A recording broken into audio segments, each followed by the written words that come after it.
What are the NFC North depth charts you need to know about for fantasy football following all the moves in NFL free agency?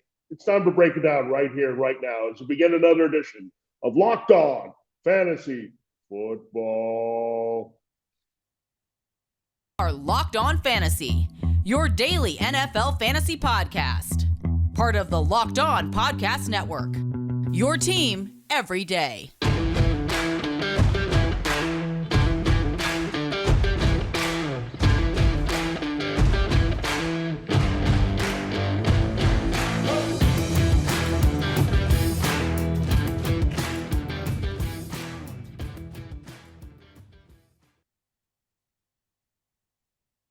Greetings, everyone, and welcome to another edition of the Locked On Fantasy Football Podcast. As usual, I'm your host, Vinnie Iyer. When I'm not doing this, I'm writing about NFL and fantasy football for sportingnews.com. Check out my latest first-round mock draft post-free agency. You can check out, as well as my grades for all 32 teams, how they fared in free agency in relation to what they were able to do and how they improved their team. So check them out there. Those articles are live at sportingnews.com. Here we're going through all 8 divisions of the NFL to give you the updates on the depth charts of all 32 teams. So we went through the NFC East on our previous show. Now we're going to go through the NFC North and look at the Bears, Lions, Packers, Vikings. Oh my, they made a lot of moves there across the board in this division, as maybe it's a recalibrating on who's going to be the favorite and maybe pushing away from the Packers and Vikings more so to the Lions and Bears. So interesting division in transition with some of these moves that are going on. Lions and Bears, accelerated rebuilding mode. The Packers maybe bringing things down. The Vikings kind of caught in limbo, trying to figure out where they want to go moving forward with their franchise. So excited to talk about this division, give you the offensive updates you need to know at the skill positions, as well as blocking what happened with these teams in the offseason, what is set up here for all these teams ahead of the 2023 NFL Draft. So we'll do that on the show and cover all 4 teams in depth for you. Today's episode is brought to you by Ultimate Football GM. Ever dreamed of becoming an NFL GM and managing a football franchise? Then this game is definitely for you. To download the game, just visit ultimate-gm.com or look it up on the app stores. Listeners to Locked On Fantasy Football get a 100% free boost to their franchise when using the promo code Locked On, all caps, when you're playing inside the game. All right, let us dive right into the Chicago Bears, and they've had a very eventful offseason so far. They were sitting on the number 1 overall pick until they made a blockbuster deal with the Panthers, added multiple first-rounders there, get the number 9 overall pick, and they get their wide receiver, DJ Moore. So that is the highlight so far, but let's start at their depth chart for quarterback. Justin Fields is number 1, but they have a new number 2 here. It's P.J. Walker coming over from the Panthers. They did not tender him as a restricted free agent, so he was out there free and available. And so the Bears wanted a bit of a mobile quarterback with some experience in different schemes, and P.J. Walker kind of lined up there. So he's your number 2 to Justin Fields. Tim Boyle still hanging around as the number 3 quarterback in Chicago at this very moment. How about the backfield? Big changes for sure. They did not re-sign David Montgomery. He instead leaves and stays in the division in Detroit. So interesting deal for the Lions, signing David Montgomery away. The Bears didn't have much interest here with their GM, Ryan Poles, formerly of the Chiefs front office. He didn't make the move there. Instead, what happens, they go for Donta Foreman. So Foreman, ace backup for Derrick Henry a couple years ago. Really strong fill-in when the Panthers traded Christian McCaffrey last year. Donta Foreman, very talented back out of Texas, started his career with the Texans. He's now kind of got the reputation as a good, durable, big power back that you can look at here in a committee, and that's what you're going to get. So right now, Foreman is listed over Khalil Herbert, but Khalil Herbert has got the explosive wheels there, and I think it'll be maybe a closer to even split with these two. We saw Donta Foreman in a situation with Dontrell Hilliard. You had a situation with him with Chuba Hubbard, so another H-back here, so to speak. Khalil Herbert is now complimenting Donta Foreman, so that will be the mix here. So Travis Homer, we thought, why don't they add him a little bit of depth here, a little bit of swing backup mentality for Foreman and Herbert, because there's a little bit of power, a little bit of change of pace ability here. So he's the number 3 running back signed away from the Seahawks, and Treston Ebner still there as the number 4. So we were excited once they moved from David Montgomery, and we said, oh, this is great for Khalil Herbert, but then they add Dante Foreman, so we'll have to see how this plays out. But Foreman also has some durability issues. Herbert has also had some durability issues. So I think a long way to figure out how the Bears backfield, the touches, and the value is going to shake out between Foreman and Herbert now, with the other guys being depth players for sure. All right, let's go from the Bears running backs to the Bears wide receivers. You've got DJ Moore spinning things as your number one wide receiver acquired from the Panthers. This was massive. I don't know if the Bears would have agreed with the Panthers unless DJ Moore was involved. Now you have a legitimate number one receiver. He has not been tapped up enough here since the early days of Cam Newton. DJ Moore is special. I think he can have a massive breakout year if Fields can feed him the ball pretty well. That's the thing, is we need Fields to be a better passer and execute there. But DJ Moore, I mean, look at what he was doing in Carolina. He was dealing with Teddy Bridgewater and Sam Darnold and Baker Mayfield and P.J. Walker. He was still putting up some decent numbers. You'd like to see a few more touchdowns from DJ Moore, but overall, it's a good situation for him. And got to say, he's going to get pepper with targets. Darnell Mooney coming off the major injury here, but again, he slides in as a very valuable number two. We saw he was productive when Allen Robinson was committed and producing in Chicago. So we like Mooney in that number two role, especially, again, this is not going to be a high volume passing team, but it is important to know the number two here. I don't think I would extend Chase Claypool and feel great about him, especially with Equanimeous St. Brown being a three and Velus Jones Jr. still on the radar, the speedster from Tennessee. So Claypool might be in a slot committee and maybe play on the outside a little bit when they can move more Mooney inside in 11 personnel looks. But again, I'm excited for Mooney as well with his value. I think the Bears are definitely going to open up the passing game a little bit more. They're in this Packers-styled offense. So I think Mooney being a number two and getting more favorable coverage is going to be great for him. But I'm going to be off the radar of these other receivers until they figure out their slot share snaps and all that stuff. But DJ Moore definitely is in the conversation to be a strong wide receiver two, and Mooney maybe a back-end wide receiver 3 or 4 that we can look at in fantasy based on the state of the Bears offense. Now, a tight end, there's a change.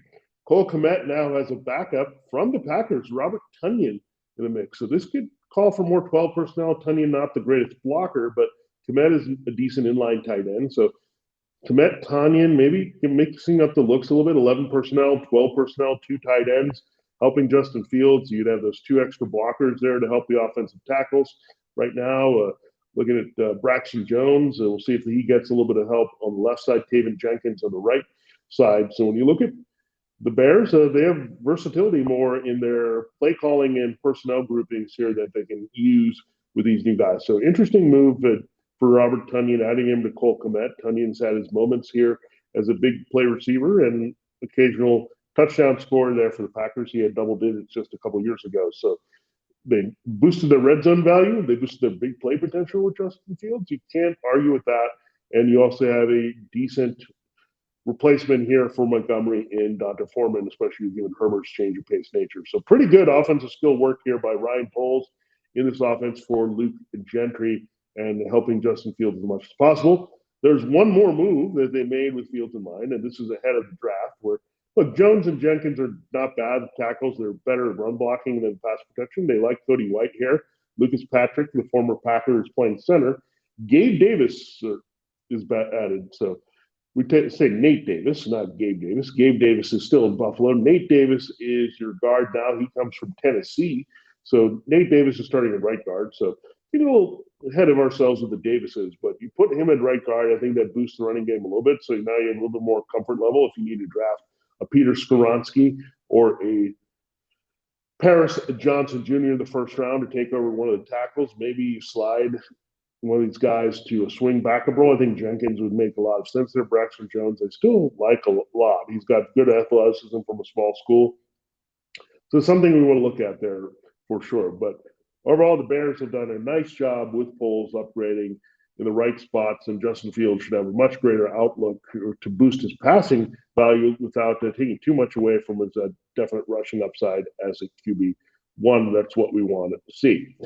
All right, we will talk about the other teams in this division, Detroit Lions, the Green Bay Packers, Minnesota Vikings. We'll cover all those teams on today's show here. And look, it's an exciting time of the year for the NCAA tournament, heating up. Perfect time to download FanDuel, America's #1 sportsbook.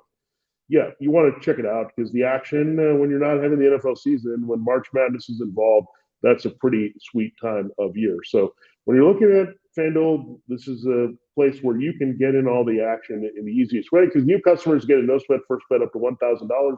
That's bonus bets back if your first bet doesn't win. Just download the FanDuel Sportsbook app. Safe, secure, and super easy to use. Then you can bet on everything from the money line to point scores to threes drained.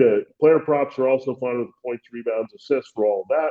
And just a lot of big market and small market teams playing. So you can get in the action for any of those games. And there's so many exclusive bets. Don't forget about the 2x3 where you get a bet on 2 3-pointers scored in the first 3 minutes. Plus, FanDuel even lets you combine your bets for a chance at a bigger payout with same game parlay. So don't miss the chance to get your first bet with a no sweat first bet up to $1,000 in bonus bets when you go to FanDuel.com/lockedon. That's FanDuel.com/lockedon to learn more. Make every moment more with FanDuel, an official sports betting partner of the NBA, as well as a proud sponsor here of Locked On Fantasy Football. All right, thanks for making Locked On Fantasy Football your first listen today. Subscribe and follow us for free on YouTube and wherever you get your podcast. Part of Locked On Podcast Network, your team every day.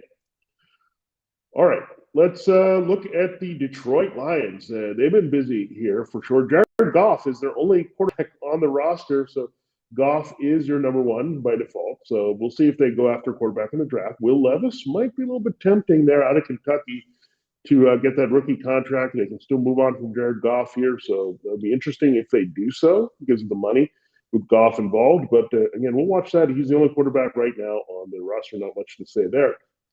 All right, let's go to running back. David Montgomery enters the fray, replacing Jamal Williams, who ends up signing with the Saints. So Williams, the straight-up power back. Montgomery gives you a little bit more than that. He's a good runner, follows his blocks. He's not going to be explosive by any means, but can get a few decent chunk runs and be productive, get the yards that are there, and a pretty good receiver as well. So I think it's part of this signing. It's Montgomery being a replacement in the power back situation for Williams, helping near the goal line. But I also think Montgomery was signed because they're getting frustrated with DeAndre Swift and being able to stay on the field. His durability, availability has been the biggest question mark with Swift. Frail, kind of smaller back, change of pace. So Montgomery has a great opportunity to be kind of the lead back and Swift to be the change of pace. And that would be a tough blow.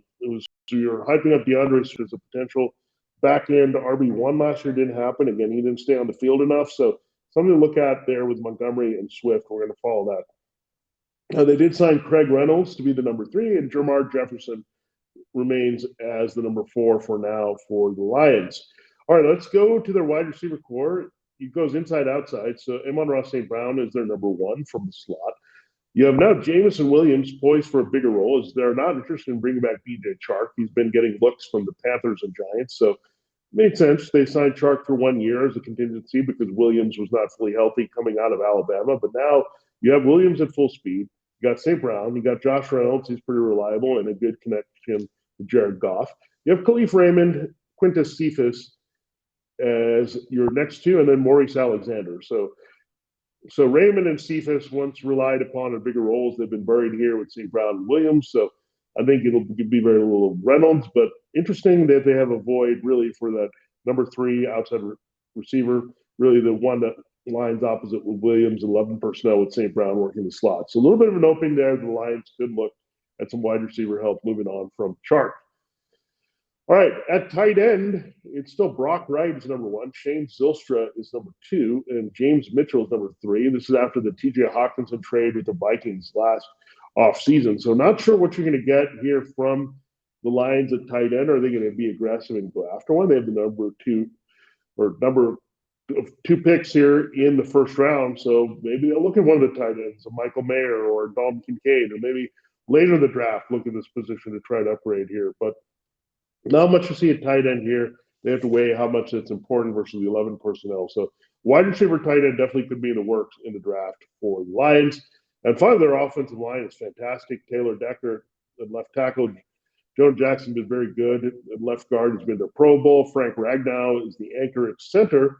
You have Penei Sewell, a great athlete, on the right side. Now, they had to sign a contingency here because Alaputi Vaitai has been hurting. So you got Graham Glasgow. He was available from the Broncos, the former Lions, so they have him on standby to be at the other guard and back up Vaitai and Jackson there. But great offensive line, top 5 in the NFL for sure for the Lions, facilitating all this with their exciting skill players. A lot of upside, more offensive power and pop happening, and with Montgomery and Williams being bigger factor into the mixes.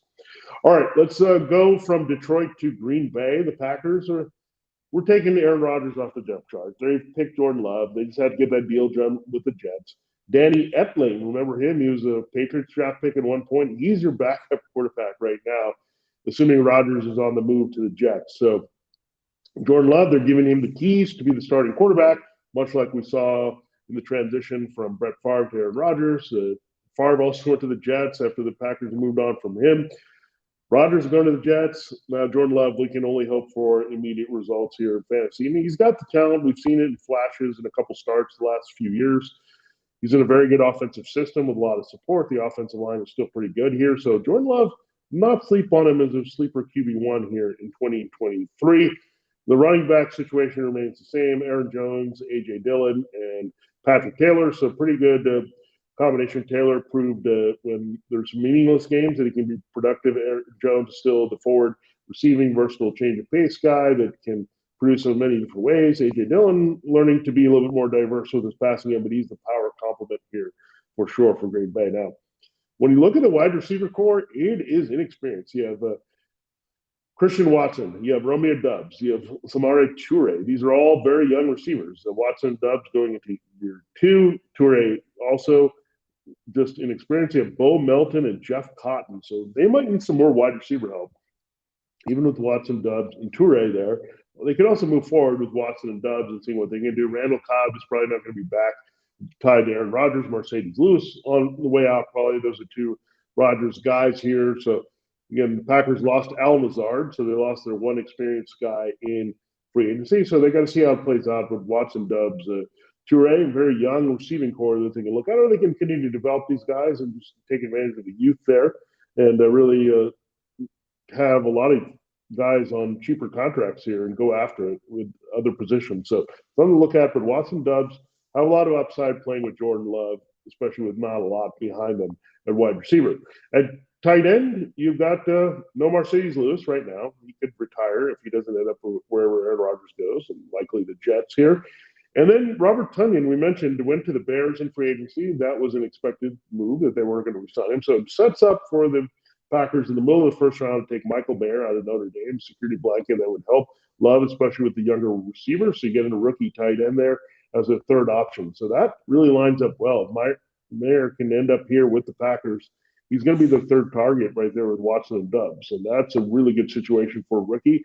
Mayer can end up being a very key number 1 target, the way we've seen with Travis Kelce in the past, George Kittle being key targets there that are equal with the wide receivers. So definitely like the upside of Michael Mayer in a Green Bay uniform, but definitely tight end is a little bit of an open position here that the Packers need to address. Now, the offensive line, they've had some age clear pin. David Bakhtiari is still plugging at it with Elgton Jenkins. They were injured quite a bit last year, but played through it on the left side at tackle and guard, respectively. You got a good center there, Josh Myers, John Runyon, good pedigree there, right guard, and Josh Nijman there at right tackle. So pretty, I'd say, above average offensive line. I think they need to think about replacing Bakhtiari soon. He's getting up there, but pretty solid. It's not spectacular, but it's going to get the job done to facilitate what you need with the receiving and running game here in Green Bay. So there you have it. There's a look at the Lions and Packers and what their updates and depth charts are looking like after free agency. We'll get to one last team in our final segment. That is the Minnesota Vikings. Before we do that, I told you at the top of the show that this episode of Locked On Fantasy Football is brought to you by Ultimate Football GM. You've heard me talk about this mobile game app, and if you ever thought you can make a good GM in the NFL, you got to give this game a try. It's not as easy as you might think to create a dynasty. When you play Ultimate Football GM, you get to control and manage every strategic aspect of your team as you play through seasons and lead your team to glory while trying to build a historic dynasty. Really, it's a lot of fun. We had a host league that played. It was very challenging for sure, but really tend to try to get all the best players, and you can load up with positions and maybe make a few good signings, but if you don't make them all consistently across the board, it's tough. So I really like it. It's a great challenge here if you're trying to be like a GM, and you don't need Wi-Fi to play. You can play an app play once you've downloaded it. It's good. And really, you can download and play today. You've got to do that. It's a lot of fun. You're going to be on it trying to dominate Ultimate Football GM. You're responsible for controlling the destiny of your franchise by hiring the right coaches and coordinators, managing all the finances, including negotiating player salaries and terms, which is big in free agency, navigating your franchise through free agency, the draft, injuries, player personnel, issues, and all the ups and downs of the season. Check it out. It's all this in a challenging and realistic game world. Ultimate Football GM is completely free and playable offline. Play on the go as you want and when you want to. Locked On Fantasy Football listeners get a 100% free boost to their franchise when using the promo code Locked On, all caps, inside the game store. That's Locked On in all caps. And so make sure you check it out today and download the game. You can just visit ultimate-gm.com or look it up on the app stores. That's ultimate-gm.com. Ultimate Football GM. Start your dynasty today. All right, it is time to close the show looking at the Minnesota Vikings and who the new men are on the Minnesota Vikings. Do they have some newcomers? We'll see. Kirk Cousins is still your starting quarterback. Nick Mullins, his backup, was re-signed behind him, so they kept him in the system. We know it's the 49ers, adjacent offensive scheme, and Kevin O'Connell, all that stuff, Rams. So if you got that history, Cousins with Shanahan, Mullins with Shanahan, makes sense. This is your 1-2 punch still quarterback. They changed Cousins' contract, so he's going to be there for a while. There's always speculation. Is this the year? Is this the year they're going to replace Kirk Cousins, look for a younger quarterback? It's getting closer, but not right now for the Vikings. Let's look at running back. Dalvin Cook, there's a lot of trade rumors that circled around him. They're still not totally dead, especially after they re-signed Alexander Madison, his longtime number 2 here. You have an excellent number 3, more so in special teams, in Canadian Nwangwu. He's a very good kickoff returner, very special player in that regard. So more of a special teams player. Madison returning as the number 2. Watch out for Ty Chandler, very good running back out of North Carolina, as their number 3. So I would say he's really their third running back, Nwangwu being so valuable in special teams. But just because Madison re-signed, I don't think Ty Chandler's out of this mix to be a key number 2. So let's watch out between him and Madison how things play out behind Dalvin Cook. For now, remaining a Viking, despite heavier contract, getting a little bit older there at that position and having some wear and tear that they're a little bit concerned about. But right now, if no one's going to trade for Dalvin Cook, they'll certainly keep him and have him as the feature role with Madison being the number 2. Big change. It's going to be very unusual to see no Adam Thielen in Minnesota. He ends up in Carolina after he got released by the team. So he's a 30-year-old receiver, a little bit older, but very situational based now in the red zone slot. So they moved on from him. So big opportunity for KJ Osborne, now the number 2 receiver for sure. They're regardless of being slot or outside. Behind Justin Jefferson, Jalen Reagor still hanging on. Maybe an opportunity here for him, the former first-round pick of the Eagles. The Vikings famously took Jefferson after, so Reagor's still in the mix. I do like Jalen Naylor. He's got a nice little profile at Michigan State. Always liked him there. I think he has some potential to replace Thielen here in a key role, so something to look at there. He can be a big slot there and catch some passes playing off Jefferson and Osborne. But will not be surprised if the Vikings go after Jackson Smith-Njigba in the draft here as the replacement for what they had with Adam Thielen. Have a little versatility inside-outside with the route running, playing off Jefferson. Not surprising me at all if they went after receiver. I think it'll be more surprising if it was Quentin Johnson because he's more a vertical guy on the outside. I think they need a versatile guy that can play on the inside as well. And Blake Prohl is your 5th receiver here. So the Prohl family just continually putting up wide receivers here. But when you look at it, Jefferson, Osborne, Reagor, Naylor, Prohl definitely opens it up for taking a wide receiver in the draft. At tight end, TJ Hawkinson is still your number 1, and they're moving on from Irv Smith Jr. He had some upside, but the injuries are just too great. They did acquire Josh Oliver here, so former Raven. He's now your number 2 if they want to use 12 personnel. You'll have Hawkinson and Oliver. Johnny Munt definitely is in the mix again here. Finished with Kevin O'Connell with the Rams and followed him to Minnesota, so he's there as a backup. And Ben Ellison has some athleticism, but he hangs on. They brought him back as the 4th tight end. So they're pretty deep at tight end when you look at Oliver in the mix with Munt and Ellison behind Hawkinson. Offensive line was a big reason why this team was much better last year. You have now your set positions. Christian Darrisaw at left tackle, Ezra Cleveland at left guard. Garrett Bradbury re-signed as a free agent. He was struggling a bit, was on the brink of being replaced, but now he's good to go back as the starting center there out of NC State. So there's our Cleveland. Bradbury, it rounds out with Ed Ingram, who I liked out of LSU. He settled in nicely at right guard, and then you have Brian O'Neill, who's really found his niche as this team's right tackle, especially after they drafted Darisaw out of Virginia Tech. All right, so there you have it. There's an update, all the things you need to know, what we're thinking fantasy football-wise with all the free agency moves the 4 teams in the NFC North made. So excited about that. That means thanks for making Locked On Fantasy Football your first listen every day. That means our next show is going to focus on another division in the NFC. It'll be the NFC South. So we'll catch up. A lot of changes there between Atlanta, Carolina, New Orleans, and Tampa Bay. We'll get into that for you on the next show. Now, make your second listen Locked On NFL Scouting with the draft dudes from free agency to the draft, salary cap management, and more. Join NFL experts Kyle Krabs and Joe Marino as they take you through what it's like to build a successful NFL franchise every Monday through Friday. Find Locked On NFL Scouting with the draft dudes wherever you get your podcasts and on YouTube. Part of the Locked On Podcast Network, your team every day. For Locked On Fantasy Football, this has been Vinnie Iyer. See you next time with our look at the NFC South depth charts.